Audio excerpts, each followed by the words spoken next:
నేను పెళ్లికి శుభలేఖ ఇవ్వడానికి వచ్చాను. పెళ్లి కూతురు మీకు తెలుసు, వేదిక దామోదర్.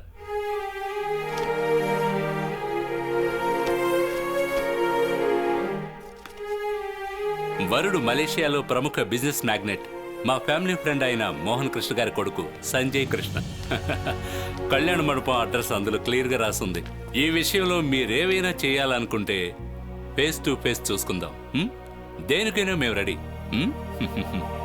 ఈ పెళ్లి కాస్త కానివ్వండి, అందరిని ఈడ్చుకుపోయి లాకప్లో పడేస్తాం. వీళ్ళ మొహాలకి జాయింట్ ఫ్యామిలీ.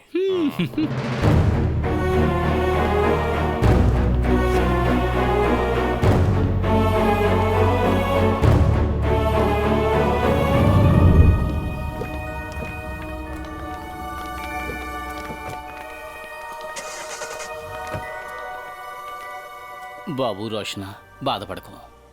కాస్త మనసు విప్పి మాట్లాడుకుంటే ఈ అపార్థాలన్నీ తొలగిపోవచ్చు. నువ్వెలాగైనా సరే ఓసారి వేదికను కలుసుకో, విషయం వివరంగా చెప్పు. నీకు ఇబ్బందిగా ఉంటే మేం వెళ్ళి మాట్లాడతాం. వద్దు, ఇకెందులో ఎవరు జోక్యం చేసుకోకండి. ఈ రోజుతో నేను అన్నిటికీ ఫుల్ స్టాప్ పెట్టేస్తున్నాను. లాయర్ గారు, బాయ్. వీళ్ళు ఒక్కొక్కరికి ఎంత డబ్బు ఇవ్వాలో ఇచ్చేసి పంపించేయండి.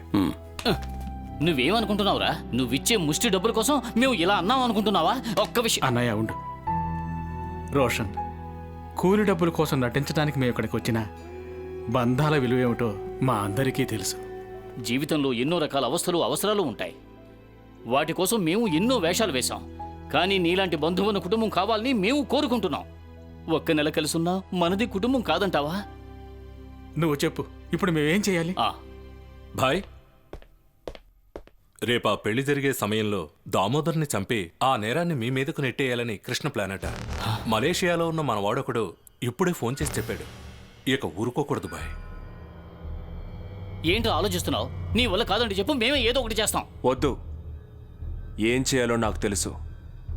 దీన్ని ప్రారంభించింది నేనే కాబట్టి ముగింపు కూడా నేనే ఇవ్వాలి.